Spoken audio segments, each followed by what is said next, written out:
Un estudio publicado por el gobierno alemán indica que Europa debería de restringir la entrada al mercado de electrolizadores a los equipos chinos. Desde luego hoy no vamos a entrar a valorar si preferimos una transición energética barata, pero dependiente de terceras potencias, como puede ser el caso de la China, o si por el contrario preferimos desarrollar una tecnología propia, aunque pueda venir a un coste más caro y a un tiempo más tardío. Por el contrario, hoy lo que sí que vamos a hacer es hablar con un auténtico pionero, un auténtico líder del mercado de los electrolizadores aquí en España y seguro que pronto también a nivel europeo, que no es otro que H2 Grem. Yo soy Bryce Armiño. Y yo soy Javier Pollos. Bienvenidos al podcast del hidrógeno, un espacio de Atlanti, donde te ayudamos a desarrollar proyectos de hidrógeno renovable prestando servicios de consultoría, ingeniería, preparación de ayudas y formación. ¡Empezamos!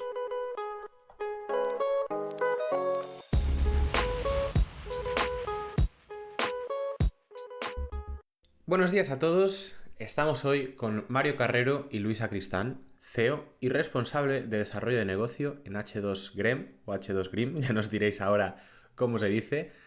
Y además estamos en un episodio tremendamente especial para nosotros porque es la primera vez que lo grabamos con los invitados en directo, en presencial. Y es que yo creo que hoy, Javi, ya después de haber visitado la fábrica de H2 Green, en lugar de decir bienvenidos al podcast del hidrógeno, lo que debemos hacer es decir muchas gracias, Mario, muchas gracias, Luis, por darnos la bienvenida a vuestra fábrica. Muchas gracias a vosotros por venir. Es un placer haber conseguido esta visita después de tanto tiempo. Como habéis podido ver, de momento la fábrica existe. Estamos en Segovia y... Bueno, yo empiezo con la presentación de H2 Green, H2 Green. Green. Bueno, H2 Green Global Solution empezó en julio del 2020 bajo el programa de emprendimiento de Nagas Emprende.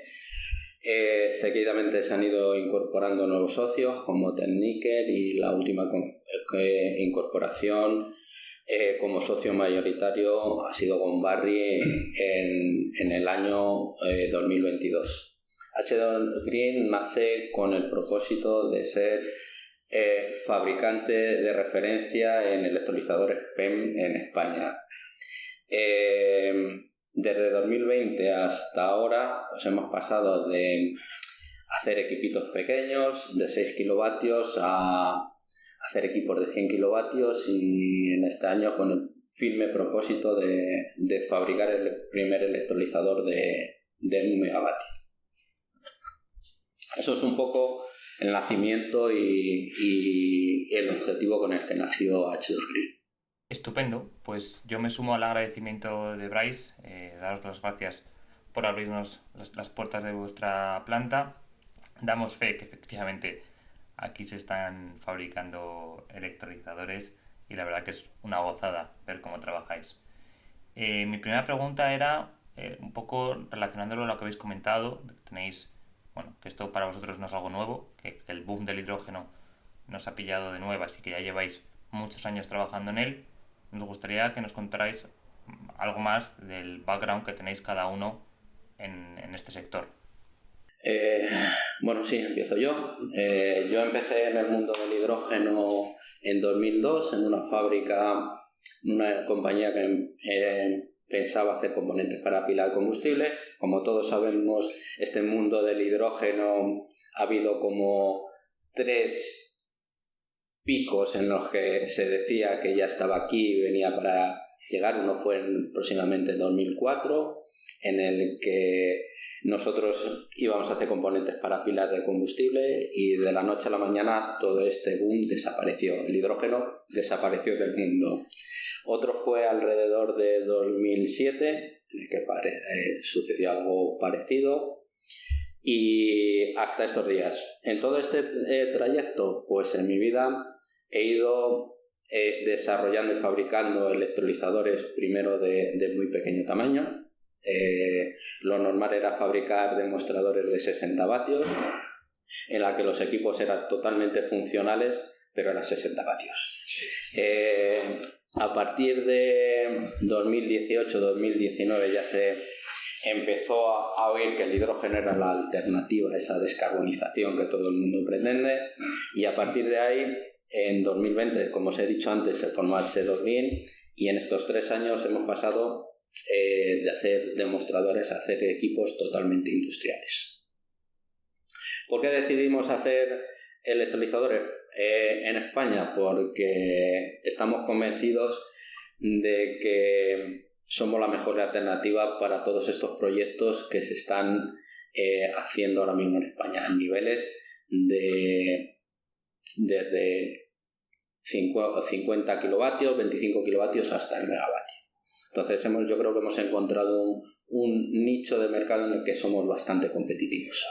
Muy bien, pues si os parece, Luis, dale tú también a tu recorrido y ahora ya entramos en por qué fabricáis estos electrolizadores. Yo me conecté de manera indirecta, estaba trabajando en una ingeniería fuera de España. Empecé a leer y a ver cuáles eran los sistemas de almacenamiento de energía. Una tarde de agosto, para ver cómo desconectaba mi casa de la red, empecé a leer pues, todo el tema de baterías, flywheels, aire comprimido, y empecé a leer de hidrógeno. Me gustó, me sedujo y empecé a leer. Atendía un par de charlas y seminarios, y luego hice en 2015 uno de los cursos iniciales que había en España del hidrógeno. Y me sumé entonces a nivel individual, como socio individual, a la Asociación Española del Hidrógeno. A mi regreso a España estuve trabajando en una empresa que comercializaba a mercado directamente equipos funcionales de hidrógeno, y bueno, esta empresa, pues, como startup, en un momento en el que no existía un mercado, tuvo que cerrar, y pues hacia finales de 2018 entré en contacto con Mario. Y bueno, de manera altruista empezamos a montar un poco la parte más comercial y más puertas hacia afuera de la empresa. Oficialmente yo entré en H2 Green en 2021, cuando ya sí que había una necesidad real de un mercado existente para poder empezar a vender equipos. Porque anteriormente, lo habéis vivido vosotros, lo está viendo todo el mundo. Ha habido todo el mundo que está en el mercado. Ha habido mucho más papel que electrolizador. Entonces, bueno, pues ahí es donde ya entré, y desde entonces sin parar en H2 Green con muchísimas ideas, muchísima gana, y creemos todos, y por eso estamos aquí con mucha proyección. Sí. En el mercado. Sí, la verdad que estamos totalmente de acuerdo. Y lo comentaba antes Mario, que os decantasteis por fabricar electrolizadores, ¿verdad? ¿Por qué? ¿Cuál es la razón? Efectivamente, como he dicho antes, en todo este mundo del hidrógeno que empezaba, lo fundamental es por hacer pilotos y pilotos reales. Y esos pilotos reales eran equipitos pequeños que estaban a nuestro alcance. De hecho, en 2000 nuestro primer equipo que vendimos en 2020 era un demostrador, como os he dicho antes, de 60 vatios. Empezamos 60 vatios y continuamos por el kilovatio. De hecho, ahora uno de nuestros principales clientes son colegios de formación en los que nos compran electrolizadores de 1 kilovatio, se los hacemos totalmente transparentes, en los que puede ver todos los flujos. Como empresa, siempre tenemos nuestro objetivo de abandonar ese mercado, queremos ir a electrolizadores de megavatio, pero es un nicho que nos sigue reportando ciertos beneficios que nos sirven para llegar a ese megavatio. Me gusta comentar, cuando han hablado por ahí, que todos empezamos a conducir con un coche pequeñito que podemos romper, ¿no? Para aprender qué es lo que no se debe hacer. Con ese símil, ¿no? La industria también está empezando por equipos más pequeños, que puede comprender, porque la industria, o sea, el hidrógeno, desde el almacenamiento hasta el uso, ya lo conoce desde hace muchísimos años, siglo y medio por lo menos, pero la parte de acoplamiento a renovables y producción por electrólisis no la conoce. Entonces, para adquirir este conocimiento es mucho mejor adquirirlo con equipos que sean baratos, que sean accesibles y que no sea demasiado caro romperlos. Y es un poco también la motivación por la que estamos aquí. cada cliente es distinto. Pues en el caso de los institutos, de los centros de formación o centros tecnológicos, son equipos más pequeñitos. En el caso de industrias, la necesidad de hidrógeno para empezar a hacer estos estudios es mayor, con lo cual los equipos van a ser mayores que los institutos, pero aún así siguen siendo pequeños. De ahí equipos de 25 o 50 kilovatios que son los que estamos también fabricando. Como decía, es otra de las ventajas que ofrecemos en H2 Green, esa customización de un equipo para ese cliente que necesita unas necesidades muy específicas, formación o pequeños proyectos industriales. Sí. Además que esas cosas venden. Así es, quiero decir, por muy pequeño que sea, lógicamente, el objetivo de H2 como has dicho antes, es irse a proyectos de mayor tamaño, que esté ahí, que la gente pase, que la gente lo vea y lo toques, y lo toques, y lo rompa. Y lo rompa, sí, o sea. Pues es algo muy positivo. De hecho, ya hablaremos después que en la oficina ahí nosotros tenemos un huequito vacío, pues lo llevamos solo. Pero sí, hablábamos del tema de producir, de fabricar electrolizadores, y aquí algo interesante a comentar. Yo trabajé en una fábrica de coches, se vendía como una fábrica de coches, pero el motor llegaba por un lado, los resaltos por el otro, la carrocería sí que era lo único que compraban las planchas y la hacían allí. Si nos vamos al mundo de los electrolizadores, ¿qué es fabricar un electrolizador y qué es fabricar un electrolizador para H2 Green? Vale, aquí yo vuelvo a uno de los grandes valores o al gran valor que nosotros ofrecemos de H2 Green. Nosotros decimos que nosotros partimos de las materias primas y entregamos un electrolizador plug and play.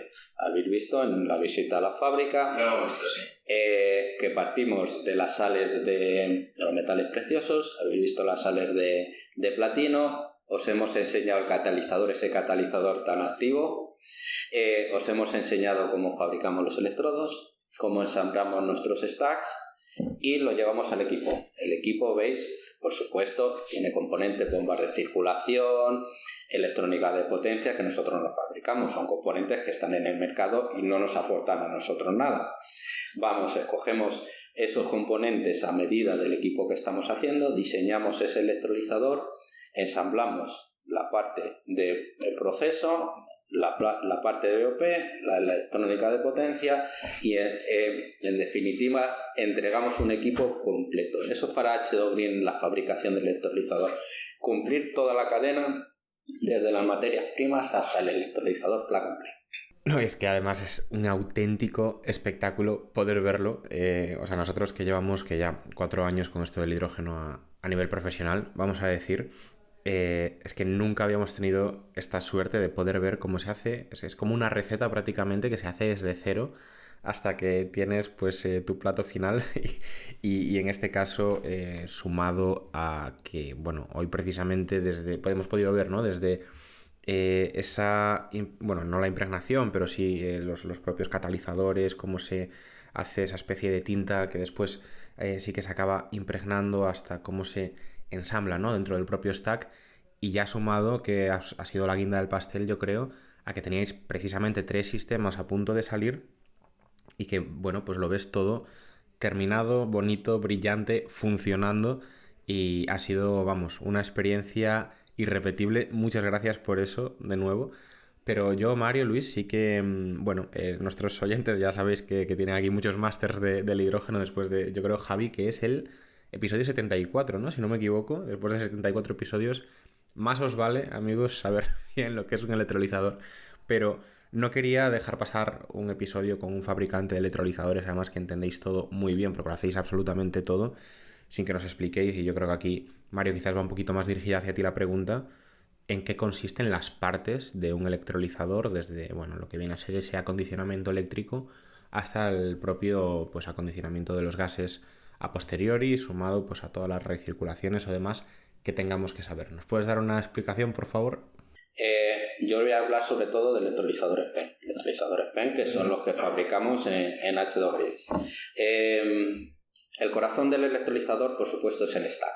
Es celda de intercambio protónico. Repito, la dividimos entre catalizadores, electrodos, membrana de intercambio protónico, placas bipolares, que las habéis estado viendo, el ensamblado, lo que llamamos stacking, que como os decía, para mí es una de las partes más complicadas de todo el proceso, el ensamblar ese stack. Una vez que tenemos ese stack, hacemos las pruebas de fábrica, pruebas de laboratorio en el que validamos ese stack. Pruebas que se ve que si es estanco... Es estanco, las curvas de polarización cumplen nuestras expectativas, en definitiva, que nos da esa eficiencia que nosotros buscamos en el electrolizador. Si la práctica cumple lo teórico. Exactamente. Esa es una parte, el corazón del electrolizador del equipo. Lo dejamos ahí separado y empezamos con lo que es el ensamblaje del equipo, lo que nosotros llamamos la BOP. Hacemos el electrolizador nosotros ahora en 2 cajas, por decirlo así, en contenedores 20-40 pies o en armarios eléctricos, los habéis visto abajo. Acondicionamos, es donde va a ir instalado toda la BOP y empezamos a montar los componentes. Dentro de esos componentes diferenciamos la zona de proceso de hidrógeno, en la que habéis comprobado que todos los componentes tienen que cumplir normativa ATES. Lleva el hidrógeno lleva un proceso de secado y a partir de ahí lo ofrecemos o lo sacamos del contenedor a la presión que el cliente nos pide, entre 0 y 30 bares. Vamos a la zona de control, a la zona de proceso del agua, donde condicionamos el agua, incluimos nuestras plantas de tratamiento de agua. Lo que hacemos es, el agua tiene que tener una calidad con una conductividad bajísima para que funcione en unas condiciones óptimas el stack. Acondicionamos ese agua. Oye, te paro aquí, Mario, porque aquí sí que me levanta muchísima curiosidad el propio fundamento y quería también preguntártelo antes de la grabación.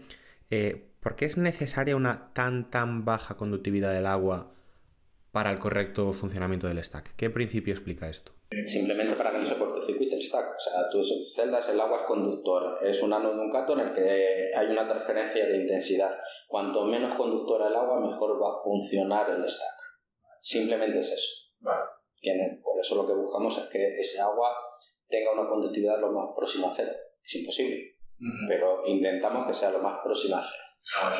Exactamente. Tenemos nuestra planta de tratamiento de agua, nuestro acondicionamiento en el que, vuelvo al mismo, al inicio del electrolizador le hacemos un acondicionamiento de temperatura para salvar los sobrevoltajes de la celda y luego tenemos que controlar esa temperatura. Los electrolizadores PEM, lo normal es que trabajen alrededor entre 65 y 70 grados. Nosotros no necesitamos más temperatura para que alcance esa eficiencia. Eso es el proceso. Luego tenemos la electrónica de control, por supuesto, todo lleva un montón de sensores, un montón de seguridades, cualquier parámetro que se desvíe de la configuración que nosotros hemos establecido, salta una alarma en la que el electrolizador se para automáticamente y vuelve al estado de reposo en el que habéis visto la inertización, todo. El propósito de todo esto es que a cualquier fallo el electrolizador no suponga ningún peligro en la instalación que está instalada. Esto que directamente se controla por un PLC en el que le damos conectividad, damos la configuración abierta a nuestros clientes para que puedan manejar ese electrolizador. Y por último, la electrónica de potencia. Habéis visto que son convertidores, son fuentes de alimentación, en la que habéis visto 2 tipos también. O sea, directamente uno que viene de corriente alterna, cogemos la electricidad de la toma normal, o el convertidor ese de DC-DC en el que el electrolizador puede ir directamente conectado a un bus de continuo. Básicamente son un poco, en general, las partes que tiene un electrolizador. Por supuesto, al final todo tiene que ir unido y tiene que tener una BOP que pueda controlar todos esos parámetros. Pues aprovechando, ¿no?, que vosotros sois expertos y conocéis bien la fabricación de stack, el BOP, etcétera, etcétera, queríamos preguntaros qué es lo que veis más complejo, dónde veis que hay que poner más esfuerzo a la hora de fabricar estos equipos. ¿Es en el apilamiento de stack que habéis comentado, o dónde reside esa mayor complejidad? Vuelvo a los catalizadores. Creo que vosotros lo habéis visto, la eficiencia en esos catalizadores, al mismo tiempo que tenemos que ir reduciendo la cantidad de metales preciosos que utilizamos para esa fabricación de los catalizadores. Sabéis que en el cátodo son basados en platino sobre carbón, y sobre todo la de los óxidos metálicos que llevan iridio. Ese porcentaje de iridio que debemos de utilizar cada vez es menor. Ahora estamos en torno al 30%, que ya es bastante poquito. 30% de iridio. ¿Pero sobre qué? Sobre el total del peso del catalizador. Ajá. Aparte de iridio, del óxido de iridio lleva otros componentes, no os los voy a contar. Sí. Al final son óxidos metálicos y todo es negro. Entonces, básicamente aumentar la eficiencia de esos catalizadores, reduciendo la cantidad de metales preciosos que vamos utilizando cada vez. Y saltando un poco al tema de operación, nos comentabais abajo cuando estábamos visitando la fábrica en sí, el proceso que tenéis, que la presión puede variar, ¿no? No solo dependiendo de la tecnología, que en vuestro caso es PEM, sino también dependiendo del fabricante. ¿Nos podéis explicar de nuevo cómo se hace para poder variar y fijar esa presión de salida del hidrógeno que se produce en los electrolizadores? Sí, en los electrolizadores es totalmente configurable, de 0 a 30 bares. Sinceramente, podemos llegar a más de 30 bares. No es una necesidad que haya ahora mismo en el mercado, porque esos 30 bares yo creo que va unida a la compresión posterior a 350 a 700. O sea, la compresión es esa primera etapa que tiene, necesita los 30 bares. Algo menos puede ser, pero el que el electrolizador, el estándar, sea 30 bares, va unido a los compresores. Vale, pero ¿cómo se configura que sea a 30 y no a 25 o a 20? Vamos a ver, lo que quiere decir que el electrolizador salga a 30 es que el electrolizador puede comprimir el hidrógeno directamente a 30 bares. O sea, lo que hace es como de booster. El hidrógeno va produciendo, el electrolizador va produciendo hidrógeno, es como si fuese llenando una botella, va produciendo hidrógeno, esa botella cada vez tiene más hidrógeno, va aumentando la presión. El electrolizador es capaz de almacenar hidrógeno a 30 bares sin ningún compresor externo. Exactamente. Por otra parte, nuestros electrolizadores podemos configurar también a la presión que salga directamente el hidrógeno. O sea, podemos presurizarlos internamente y configurar esa presión a la que puede salir. Y aquí, Mario, o sea, al final es la membrana, ¿no? Cuando trabajamos con esa presión diferencial, la que limita, vamos a decir, las presiones a las que podemos estar trabajando, el diferencial de presión, que yo entiendo que el diferencial va a ser el mismo pues de 99 a 100 bares que de 31 a 30. Entonces, mi pregunta es, ¿por qué no se sube la presión de trabajo? Sí. Volvemos a lo mismo. Hay fabricantes que no trabajan con presiones diferenciales, o sea, trabajan con una presión diferencial. En el cátodo hay 30 bares, en el ánodo no hay 30 bares. Entonces esa membrana sí que está muy estresada. Nosotros, nuestra forma de funcionar es controlando presiones diferenciales, o sea, que haya una presión en el cátodo y en el ánodo haya esa presión que te decía antes, que a mí personalmente me gusta, o debe de haber más presión en el cátodo que en el ánodo, pero es que no sea muy elevada, que no supere. Nosotros nunca la hacemos que supere los 5 bares. Simplemente hay que manejar el funcionamiento del electrolizador con presiones tan altas. Cualquier mínimo fallo que haya te puede echar abajo todo el sistema. Si ahí no es necesario. O sea, porque una vez que vas a necesitar compresor para llevarlo hasta 700 y el compresor va a empezar en 30, ¿por qué llevar a ese límite de 50 o 60 al electrolizador? Yeah, claro. De hecho, para mí sería una ventaja muy grande que los compresores empezasen a funcionar a 6 bares. Sí, bueno, pero el tema que nosotros nos complicamos mucho es que después está la compresión, está... Claro, o sea, energético y de compresor. Claro, por eso, el hacer funcionar un electrolizador funciona a 6 bares, mucho más sencillo que funcione a 30 bares. Y se abarata muchísimo. Para nosotros es algo. Exactamente. Lo que quieres es que tu electrolizador lo saque a lo máximo. Exactamente. Ese es el estándar. Yo creo, para mí es la limitación. Vale, esto sí que me parece un puntazo y muy interesante, sobre todo también por reflejar, ¿no?, dónde está esa limitación, que yo creo que es un poco más en la propia comodidad del sistema. Y me aventuro a decir que da la sensación de que cuando se vaya adquiriendo más confort, me parece que es algo que sí que se va a trabajar, con mayores presiones, porque nos facilita mucho la vida aguas abajo en el resto de la planta. Si estás probando, ya te digo, yo lo he hecho. O sea, hice un electrolizador que lo comprimía directamente a 50 bares. El stack funcionaba perfectamente, no había ninguna limitación por nuestra forma de funcionar. Lo que pasa que os podéis imaginar cuando saltaba una alarma el sacar gases a 50 bares. Eso casi te lo tienes que capsular. Exactamente. Y bueno, ya lo has ido dejando caer antes, pero meramente por confirmarlo, por hacer el check a la pregunta. Vosotros, los electrolizadores que hacéis, que son soluciones muy ad hoc, muy personalizadas, están yendo siempre desde los kilovatios, ¿no?, hasta la escala 1 megavatio, entiendo, ¿verdad? Sí, la idea es ir cubriendo las necesidades que vaya habiendo en el mercado. En cierta forma estamos acompañando nosotros a la realidad del mercado. Hay muchos proyectos de megavatios y multimegavatios, pero que se van a ejecutar en los próximos años. Entonces nosotros lo que estamos haciendo es acompañar a la realidad de la industria, en la que están empezando por equipos más pequeños y se irán escalando.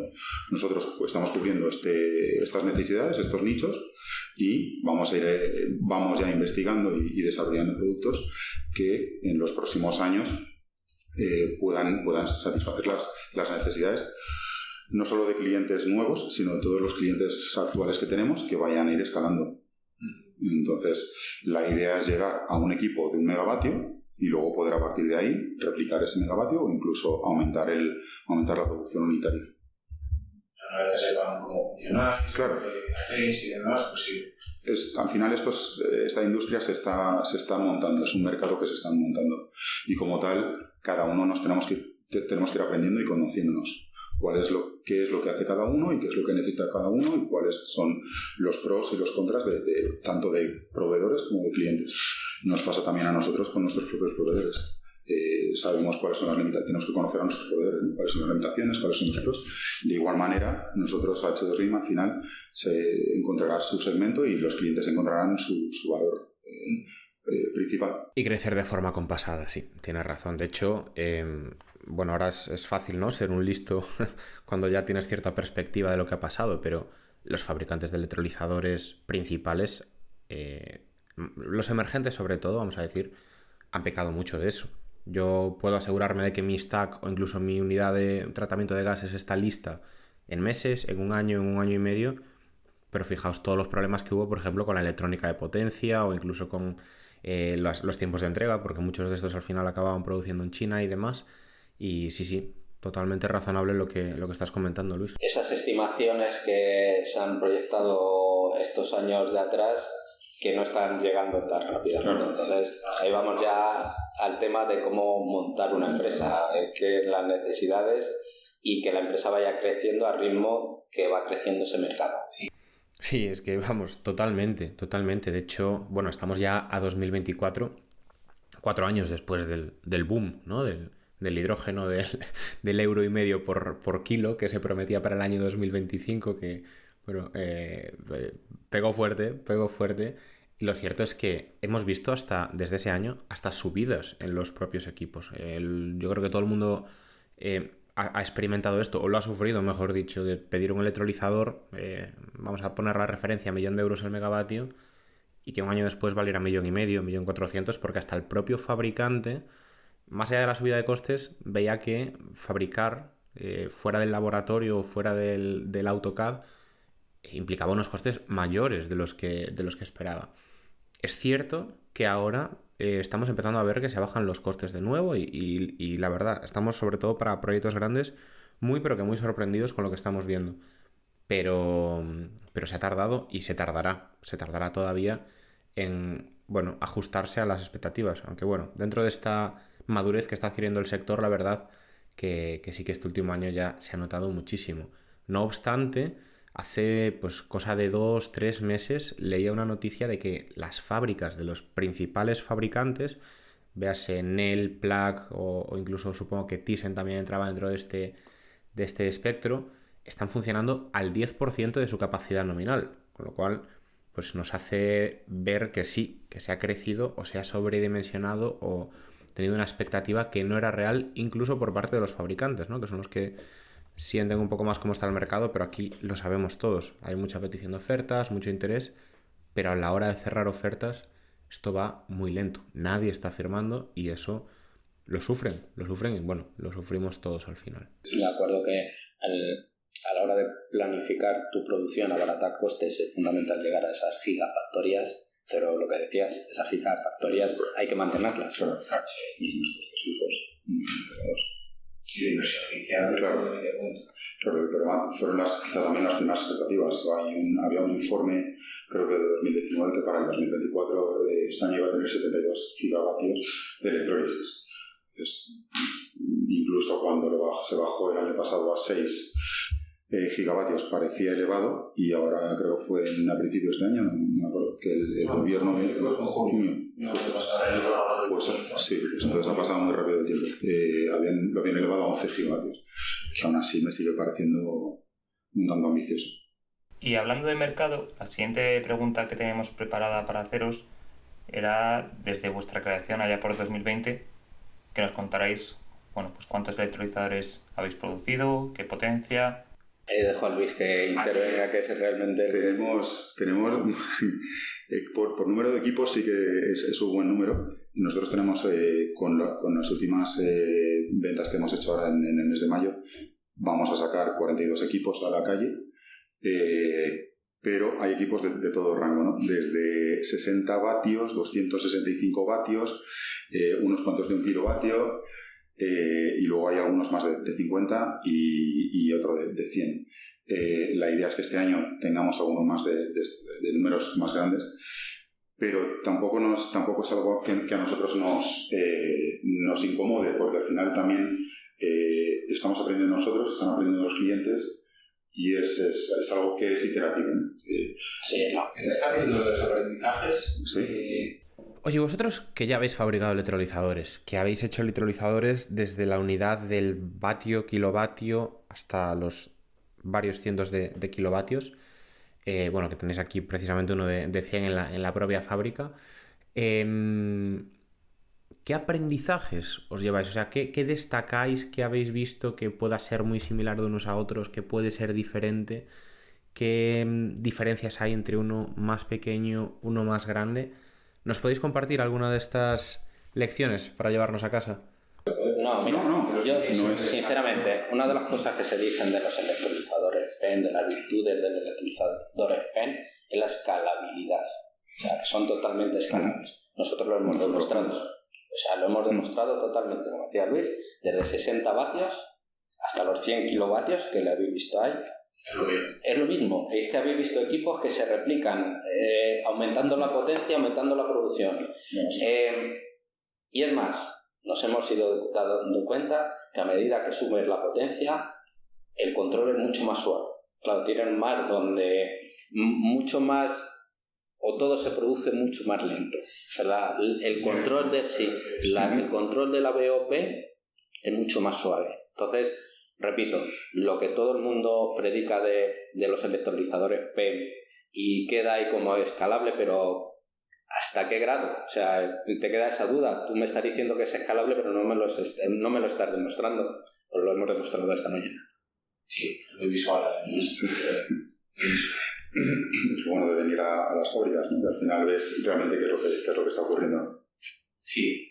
Bueno, y además que bueno, esta fábrica, y ya no lo digo por nosotros, ¿no? Sino que también por muchos compañeros del sector que han venido y nos lo han comentado antes, es que vosotros promovéis mucho el manos en la masa, ¿no? El poder verlo, poder respirarlo y que la gente aprenda. Pues... O sea, es lo que decimos. O sea, si estás poniendo en marcha algo totalmente nuevo, tienes que enseñarlo. Si no, ¿por qué enseñas tus equipos? Si hay muchos que son cajas cerradas.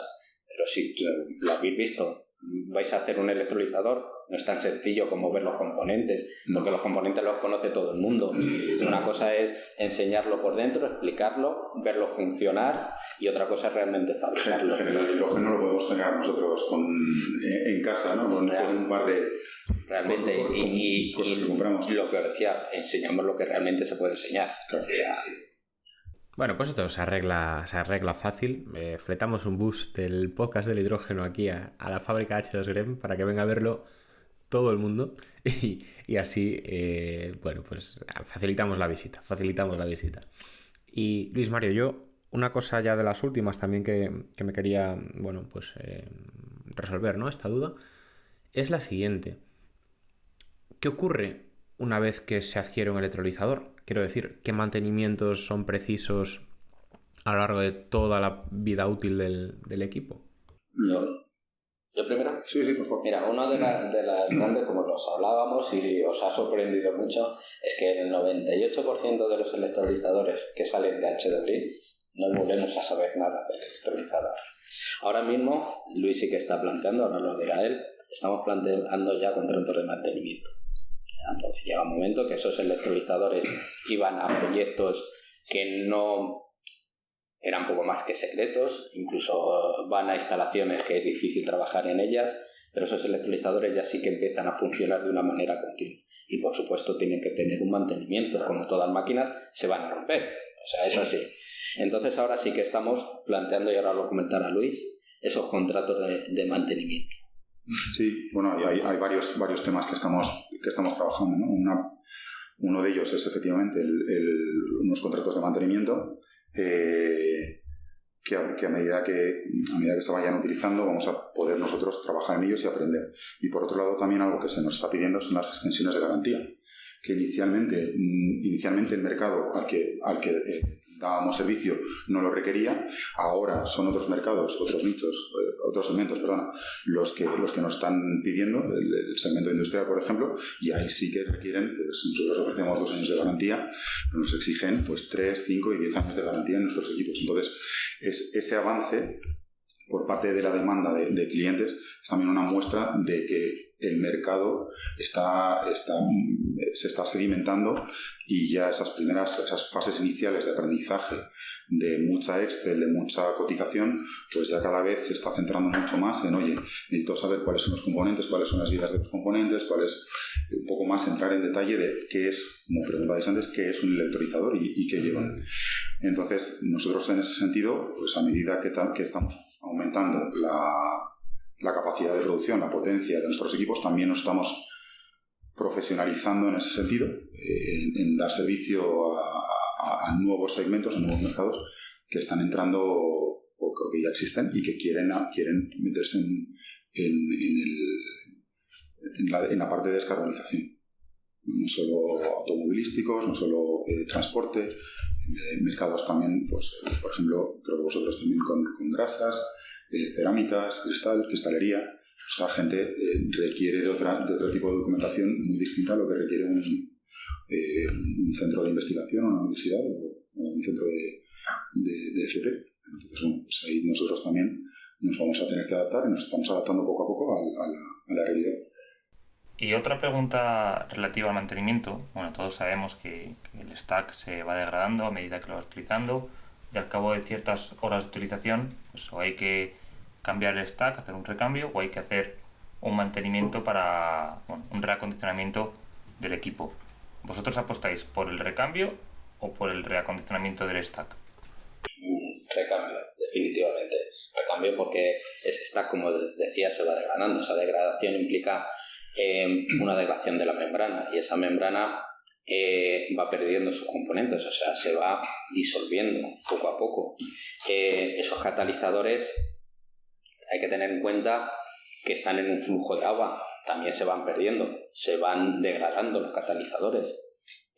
Sí es cierto que hay ciertos componentes que nosotros reutilizamos, como habéis visto, emplates, juntas, difusores de gases que podemos llegar a reutilizar, pero yo creo que nuestra política es recambio del stack. Si son clientes nuestros, hacerlo al coste, o sea, literalmente lo que nos cuesta a nosotros el stack fabricarlo, nos traemos el que tenéis, reutilizamos lo que sea necesario y os llevamos un stack nuevo. Yo, en mi opinión, y creo que vamos a ir a eso, va a ser el recambio de los stacks. Quiero aprovechar aquí también para decir una cosa. A medida que vaya creciendo la población de electrolizadores, se va a generar también una industria de reciclaje de metales. Entonces, ahí es algo que también la industria, no solo en cuanto a la fabricación de electrolizadores, sino en cuanto al reciclaje de materiales, es algo que también tenemos que estar, que no entra dentro de la... Quería meterlo porque es algo que me parece muy importante para, aparte de descarbonización, seguir con la parte de sostenibilidad, que tan importante es. Esto tiene que ser una industria circular igualmente. Tenemos que, igual que otras industrias, la aviación, por ejemplo, se está intentando hacer una especie de circularidad dentro de la fabricación de aeronaves. Nosotros, la industria de fabricación de electrolizadores, que estamos empezando, también podemos tomarnos la molestia de empezar a pensar qué materiales o cómo hacer que haya una circularidad para hacerlo lo más sostenible posible a muy largo plazo. Y ya dejando atrás el tema del mantenimiento, una de las últimas preguntas que os queríamos hacer, que bueno, la habéis ido comentando a lo largo de toda la entrevista, es que nos contéis, que nos expliquéis qué diferencias hay entre vuestros electrolizadores y los de otros fabricantes, qué ventajas tienen vuestros equipos. Como hablábamos antes, o sea, hablábamos de patentes. Las patentes en todo el tema, la tecnología PEM lleva desarrollada desde los 70. O sea, es una tecnología totalmente probada o desarrollada y probada, pese a que todos necesitamos que siga avanzando en ese aumento de eficiencia, en esa bajada de costes. En definitiva, es una tecnología que o lo sabes hacer o no lo sabes hacer. Aparte de eso, la gran diferencia con nuestros electrolizadores, repito de nuevo, partimos de las materias primas y llegamos al electrolizador completamente hecho, plug and play. Es lo único que no es poco, yo creo que es mucho lo que nos puede diferenciar del resto de fabricantes. Por supuesto, sin compararnos con los grandes fabricantes que hay en el mercado ya. Sí. Los equipos nuestros son modulares, como habéis visto. Ello nos confiere la posibilidad de que sean escalables y nosotros los customizamos a demanda absoluta de lo que necesite cada cliente, tanto en la parte de electrónica de potencia, de producción de hidrógeno, de presión de salida, de potencia, tipos de comunicaciones, etcétera, etcétera. Y nosotros nos estamos adaptando a cada uno de los proyectos para cada uno de los clientes que incluso los mismos clientes pueden tener. Además, una de las cosas que podemos hacer nosotros, que tampoco tenemos demasiada competencia, afortunadamente, es que H2Green, con el conocimiento que tiene en sí del stack y del electrolizador, fabricamos bancos de ensayo. Y estos bancos de ensayo que sí que hemos podido satisfacer, ¿no? o vender a alguno de los clientes de los centros tecnológicos para que hagan sus propios ensayos, a nosotros también es un hecho diferenciador, al menos que sé que no hay muchos, al menos en Europa. Oye, vosotros que estáis dentro de, digamos, no voy a decir el sector, ¿no? Pero sí este nicho específico de los electrolizadores, que sois los que lo veis en el día a día, habláis con los proveedores de membrana, proveedores de catalizadores, proveedores de todos los elementos que puedan ir dentro de uno de estos sistemas.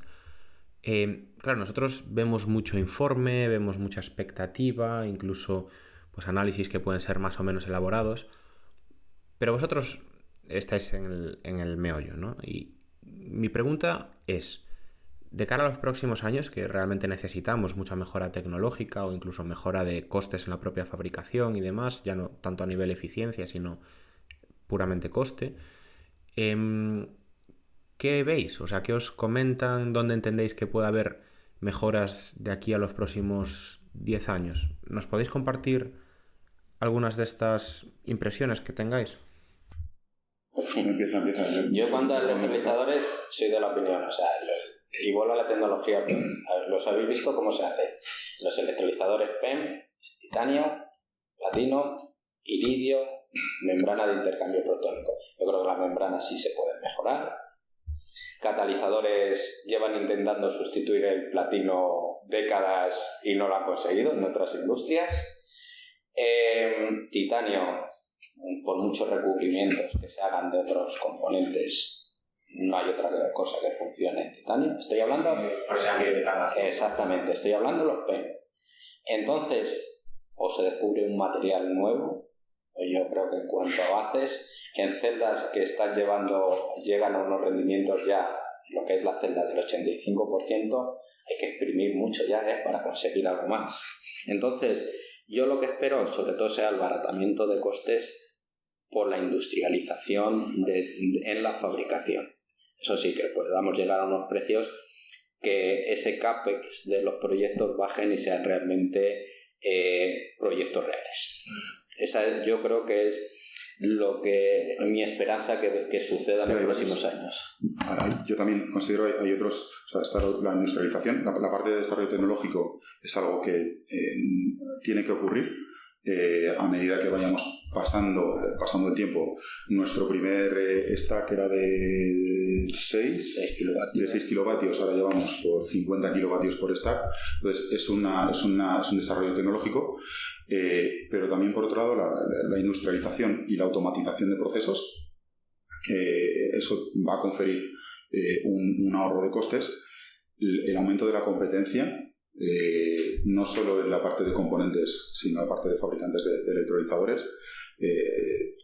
Al principio estaba solamente Nafion y ahora hay cada vez más fabricantes. Pongo este ejemplo porque es el primero que me viene. Hay más fabricantes que tienen membranas probadas y de buena calidad. Eso va a pasar en toda la cadena de suministro, desde los componentes a los fabricantes de electrolizadores. Y luego también, a medida que otro de los retos, ¿no? Otra de las mejoras que va a haber es algo que se olvida, es la parte de formación. Se está haciendo mucha formación. La parte de mano de obra es algo que va a redundar eventualmente en ahorro de costes, porque ahora mismo hay mucho máster, hay mucho curso superior, pero a medida que se vaya aumentando el tamaño de las... Y aquí, perdona que te interrumpa, pero una cosa que se ha comentado mucho desde el principio de esta nueva ola de interés por el hidrógeno en 2020 es que sí, que los ingenieros bien rápido aprendemos, reorientamos un poco nuestras capacidades, pero que quizás los FPs pudieran ir un poco más a la zaga, ¿no? ¿Habéis notado falta de estos perfiles en la búsqueda para hacer crecer la empresa, para montar esos electrolizadores? ¿O sí que creéis que el sector está preparado? Yo vuelvo al mismo, tener en cuenta que Axel Green es una empresa un poco especial, o sea que empecé solo y ha sido una transmisión de conocimiento. Entonces, los perfiles que habéis visto aquí los he elegido yo un poco. Habéis visto en el laboratorio química, ingeniería química, la parte de ingeniería, ingenieros mecánicos, ingenieros de diseño, Luis es ingeniero, o sea, esos perfiles los he ido cogiendo un poco a medida, ¿sabes? Y a partir de eso se ha ido formando a la gente. Como decía Luis, es fundamental que esa formación pase a los centros formativos. De hecho, como os decíamos, muchos de los demostradores van a hacer todo de formación profesional para formar a esa mano de obra que en el futuro tiene que estar trabajando en el sector del hidrógeno.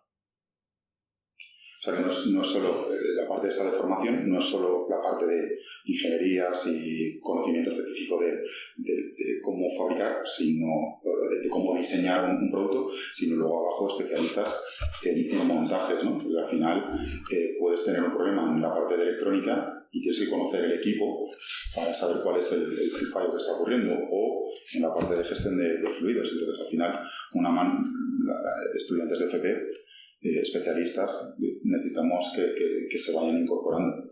Y es un poco lo que decía Mario. Tenemos la fortuna. Sí, perdona Luis. De hecho, la gente que habéis visto trabajando, los dos montadores o las dos personas que vienen de FP vinieron a hacer prácticas, terminaron su ciclo de formación profesional aquí en Segovia, hicieron las prácticas con nosotros y se han quedado trabajando. O sea que todo eso se tiene que ir cumpliendo paso a paso. Estamos en la industria del hidrógeno como estaba la industria del oil and gas, la petroquímica, posiblemente a finales del siglo XIX o principios del siglo XX.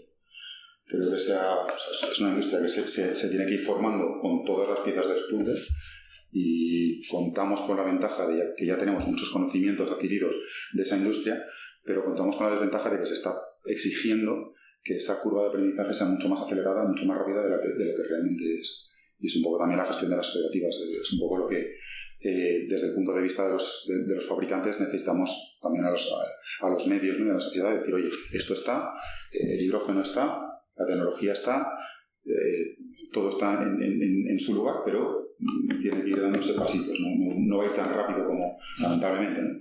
Me encantaría ya ver un vehículo a hidrógeno, pero no lo tengo. Pues no vamos a preguntaros qué planes tenéis para el futuro, porque ya nos lo habéis contado, pero sí que queremos aprovechar el final del episodio para daros la oportunidad de que lancéis un mensaje con el que queráis acabar, una última reflexión.